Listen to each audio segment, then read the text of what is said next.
Os Se você salões do clicou nesse Palácio vídeo, Durand não se estavam em esqueça de se silêncio. inscrever no Nem canal e os clicar no criados sininho, tá bom? ousavam sussurrar. Apenas os passos apressados de Madame Clarice, a governanta, ecoavam pelo mármore branco e frio. Atrás dela, com um vestido amassado, a fita do cabelo caída e os olhos em brasa, vinha Dona Isadora de Durand, a filha mais nova do Duque Honoré. Tinha 26 anos, e a beleza ancestral das mulheres da casa. Cabelos negros espessos, pele translúcida como porcelana, nariz aristocrático, mas nos últimos meses, sua presença era motivo de escândalo. Ela recusava pretendentes, ria nas refeições, lia romances franceses às escondidas. E menos o pior, havia cuspido na cara de um conde que tentou beijá-la à força num baile. Aquilo bastava.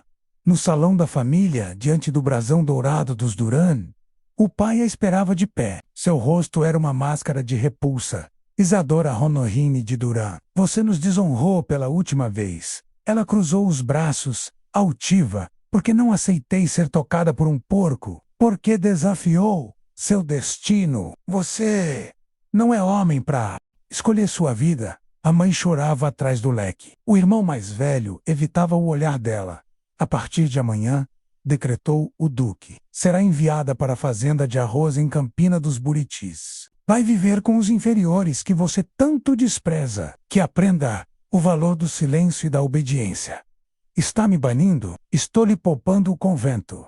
Ela riu seca, e então ouviu um murmúrio entre os criados. Um nome, Caleb. A viagem durou 3 dias, quando a carruagem parou diante do casarão da fazenda. O céu estava nublado, o mato alto, e o cheiro de lama e suor dominava o ar. Um senhor gordo, o capataz Nicolau, abriu a porta com brutalidade. Aqui é o fim do mundo para a mocinha mimada. Isadora desceu, trêmula de raiva. Um vestido simples substituíra-os de seda. Nada dos joias, apenas um broche da mãe preso à gola. Onde vou dormir? Onde ele deixar? Disse Nicolau, com um sorriso cínico, apontando com o queixo. Isadora olhou. Na sombra do galpão de secagem, em pé e imóvel como uma estátua de pedra, estava ele. Um homem negro, musculoso, alto como uma muralha. Os pés descalços, as mãos cobertas de terra, o rosto sereno, os olhos abaixados. Mas algo no silêncio dele parecia zombar dela. Caleb, o escravo mais temido e respeitado da fazenda. Diziam que ele não falava, que sabia lidar com cavalos como se lesse suas almas, que nunca baixava os olhos diante de ninguém. Isadora recuou instintivamente.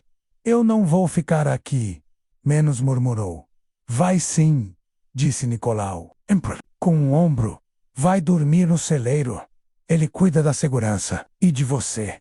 Ela sentiu o rosto arder de humilhação. Avançou até ele. O olhar carregado de nojo.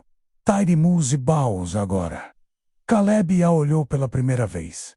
Nada disse. Foi até a carruagem, ergueu um dos baús com uma só mão e caminhou em direção ao celeiro. Isadora ficou parada. Ali, diante do homem que simbolizava tudo que ela desprezava. Começava sua punição. Mas nem mesmo ela, menos orgulhosa, ferida, indomável, poderia imaginar o que o destino faria a seguir. A primeira noite foi um pesadelo. O celeiro, onde Isadora foi colocada, tinha cheiro de feno úmido e fezes secas de cavalo. As madeiras das paredes rangiam ao menor vento. Não havia cama, apenas uma manta velha estendida sobre um monte de palha.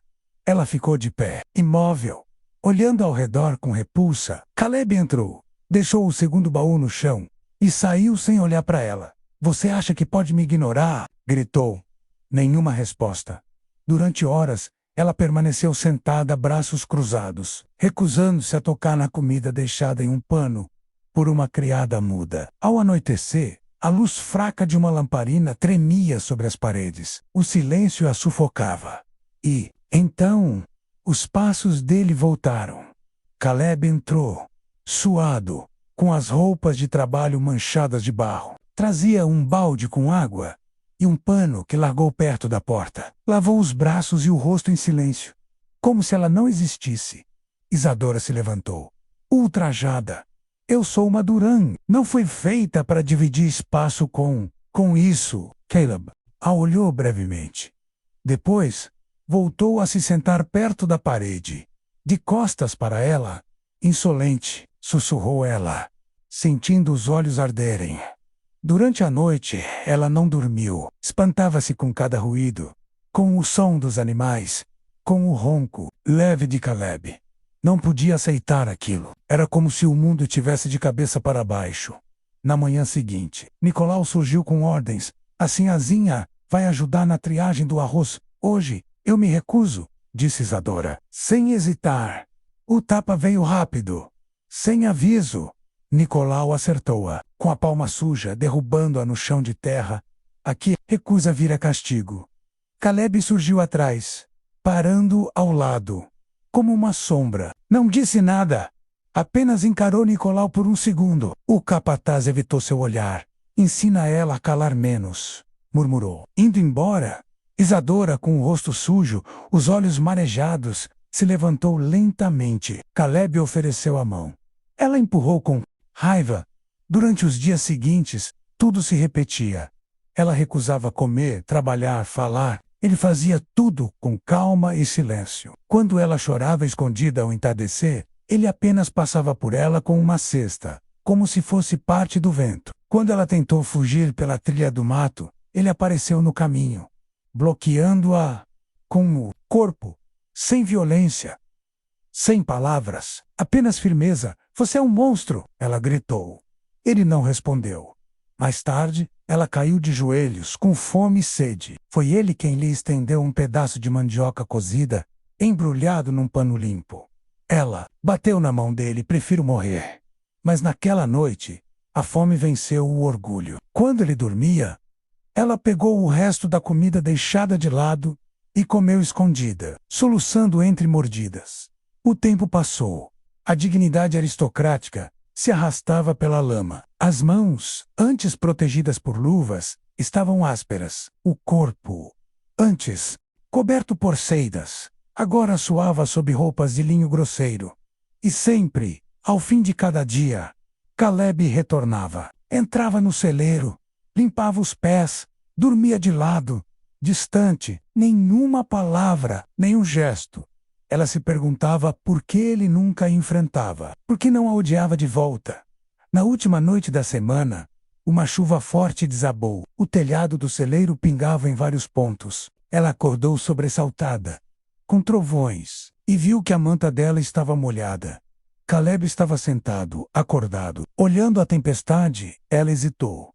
Não havia mais forças para reclamar. Aproximou-se devagar e, sem pedir, sentou-se do lado dele. Encharcada, os cabelos grudados na testa, ele pegou um pano seco e a estendeu. Ela pegou com a ponta dos dedos, evitando encostar nele. Eu te odeio menos, murmurou. Olhando a tempestade, Caleb não respondeu, mas não se afastou.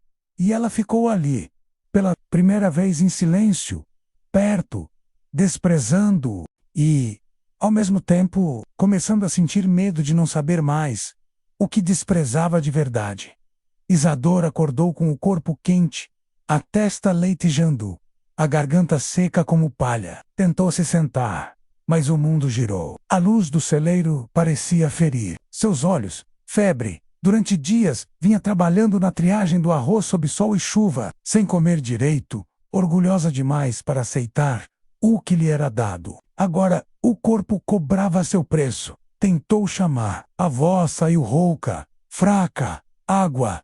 Caleb apareceu como se tivesse pressentido. Trazia uma cuia com chá escuro e fumegante. Ajoelhou-se ao lado dela, em silêncio. Suas mãos ásperas tocaram a testa dela com delicadeza surpreendente. Não me toque, murmurou ela, num sussurro quase infantil.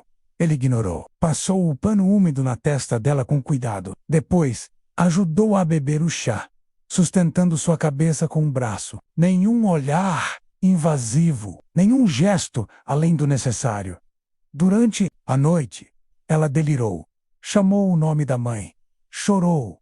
Disse coisas desconexas. Caleb permaneceu ao lado, trocando os panos, colocando folhas frescas debaixo do travesseiro improvisado. Mantendo a lamparina acesa na manhã seguinte, ela o acordou.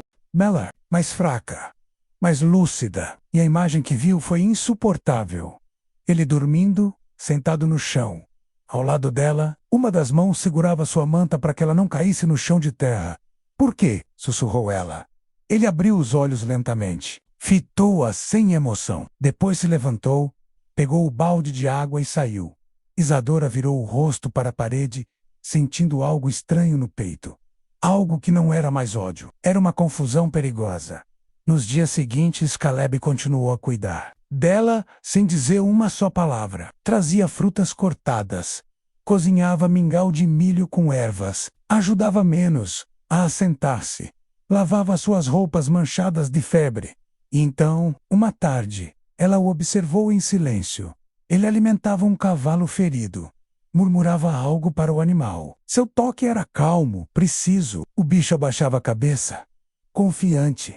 Havia algo puro naquela cena. Ele não fala, mas não é mudo, pensou Isadora. Só escolhe o silêncio. Ela começou a perceber outras coisas. Caleb ajudava os outros escravos. Dividia o pouco que tinha. Não levantava a mão contra ninguém, mas ninguém o desafiava. Sua presença impunha respeito, sem violência, naquela noite. Isadora agradeceu baixinho quando ele lhe entregou a comida. Ele assentiu com a cabeça. Um gesto quase imperceptível, mas que a tocou profundamente. Na manhã seguinte, ela tentou levantar. Sozinha! Caiu. Caleb a segurou pela cintura. Os olhos dela encontraram os dele por um segundo. Havia algo ali. Um abismo silencioso. Mas também uma ponte invisível. Naquele fim de tarde, ela se sentou fora do celeiro. O sol poente coloria tudo de laranja.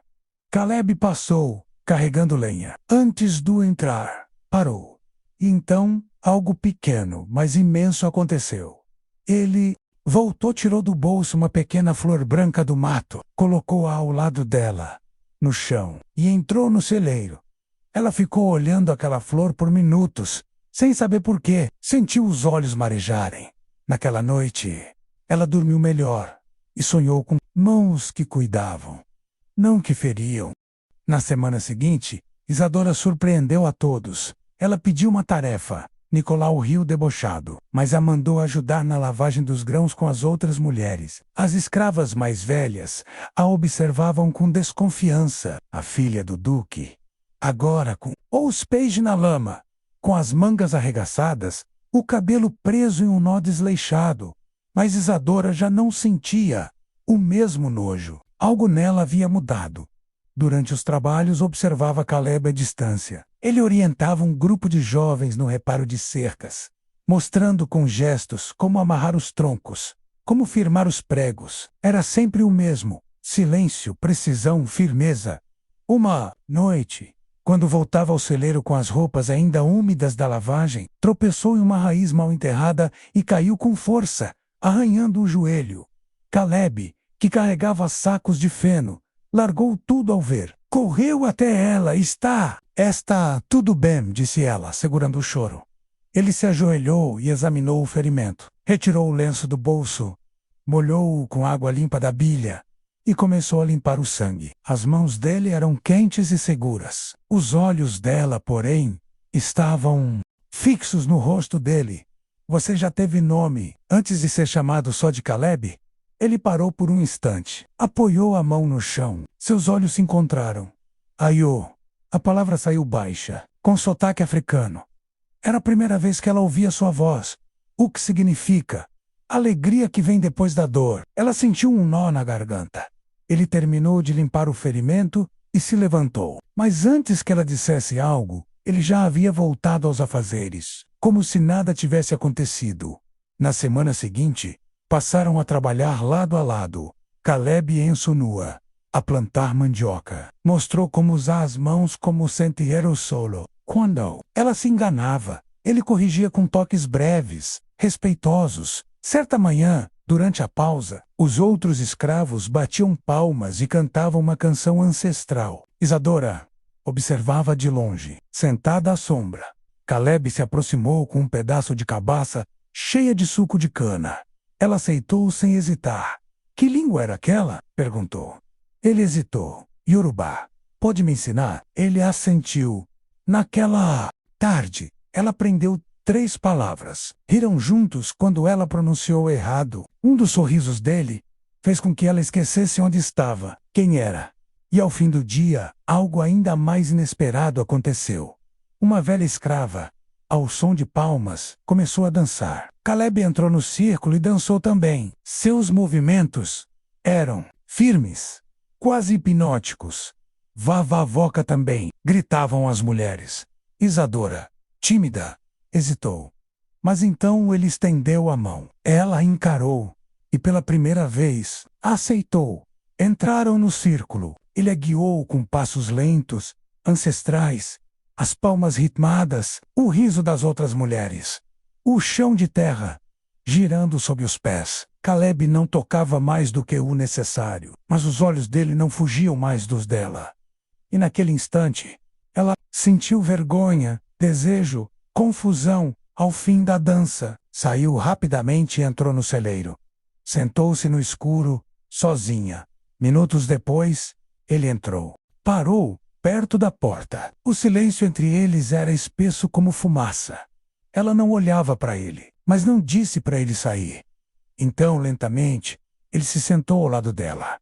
Não se encostaram, não se falaram. Apenas ficaram ali 2 segundos que jamais deveriam se tocar. Tocados. Pela primeira vez, Isadora não teve nojo. Teve medo do que sentia, do que poderia vir. E não conseguiu dormir. Os dias que se seguiram foram um fio suspenso sobre o abismo. Isadora e Caleb conviviam em silêncio tenso, cúmplice. Não havia palavras, mas os gestos diziam tudo. Um prato compartilhado, um olhar longo, um toque sutil nas mãos ao passar uma ferramenta. Ambos sabiam que aquilo não podia durar. O primeiro sinal veio de Nicolau, na varanda do casarão. O capataz a observava com olhos apertados. Percebia demais, espreitava o celeiro à noite, sussurrava entre os outros, feito cobra no mato. Na manhã em que tudo começou a ruir, Isadora havia acordado mais cedo e ido até o campo com Caleb. Estavam reorganizando estacas. Em dado momento, o vento levantou o lenço do cabelo dela, revelando os fios soltos. Caleb estendeu a mão e amarrou o pano com delicadeza. Seus dedos roçaram os dela. Ambos congelaram. Atrás, um estalo de galho. Um escravo menor, Joãozinho, olhava com olhos. Erica deixou a cesta cair e correu. Isadora sentiu o sangue sair do rosto. Naquela tarde, soldados chegaram à fazenda. O pai de Isadora, o Duque Honoré, viera do sul às pressas alertado por cartaz. As notícias haviam se espalhado. A filha do Duque anda íntima demais de um escravo mudo. O boato se tornara arma. Onde está ela? Rugiu o Duque. Ao descer do cavalo, a mãe, pálida, o acompanhava. O irmão também. Até a governanta Clarice estava presente, de rosto sombrio. Isadora foi trazida à força até o salão da fazenda. Caleb, preso com correntes, ajoelhado no chão. Isso é mentira, gritou ela. Não houve nada. Então por que defendê-lo? Como uma cadela, cuspiu o irmão. O pai caminhava em círculos. Caleb será vendido amanhã para uma fazenda de diamantes no norte. Jamais voltará a cruzar seu caminho, não. Ela se lançou à frente do pai. Por favor, ele é um homem decente. O tapa veio com força. Ela caiu. Você não é mais filha minha. A mãe chorava. Os soldados arrastaram Caleb. Ele não gritou.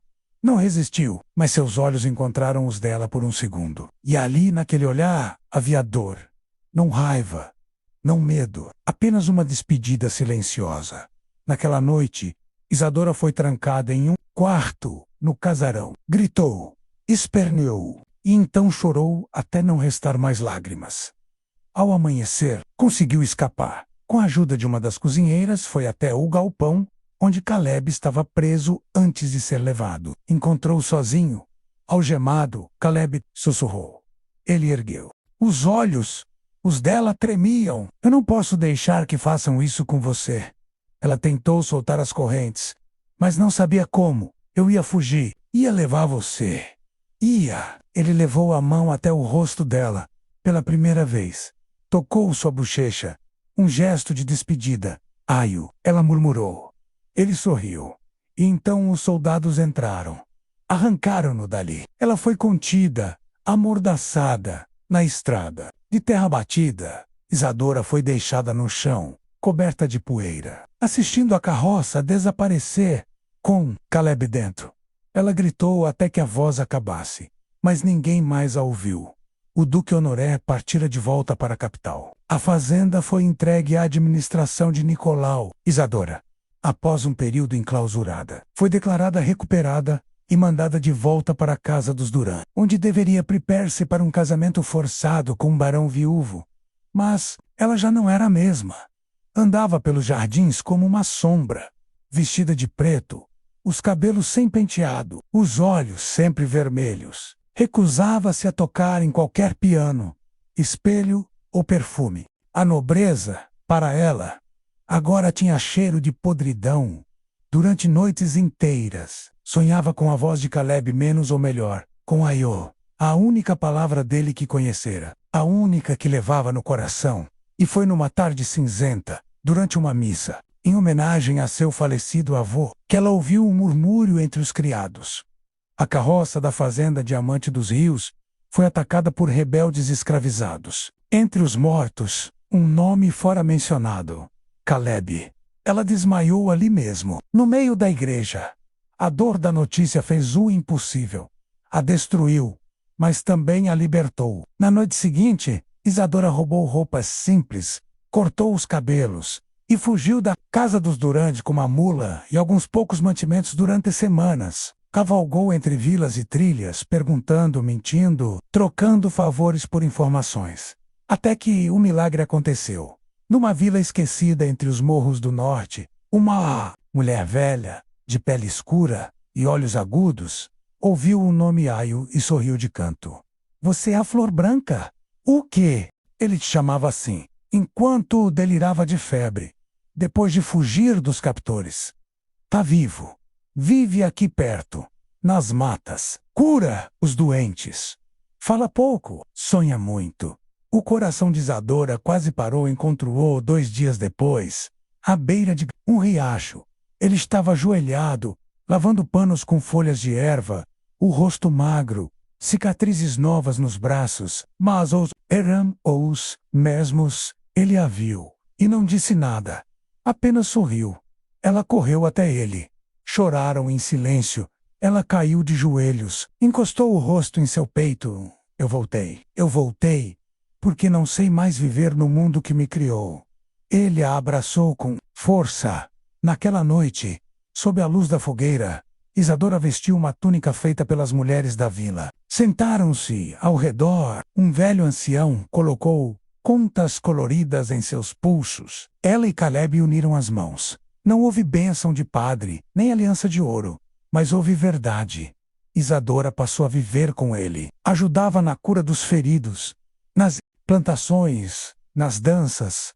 Aprendeu Iorubá. Deixou para trás o nome Duran. Passou a ser chamada apenas de Flor Branca, como ele havia desde o começo. Anos depois, ao morrer em paz, Caleb foi enterrado debaixo de uma árvore grande, onde o vento canta como voz de mãe. Isadora ficou ali sentada por horas quando morreu. Anos depois, foi enterrada ao lado dele. No tronco da árvore, entalhada por mãos anônimas, havia uma frase. Ela o desprezou. Depois, o amou. E por fim, foi salva por ele. E essa foi a verdade que ninguém jamais pôde apagar.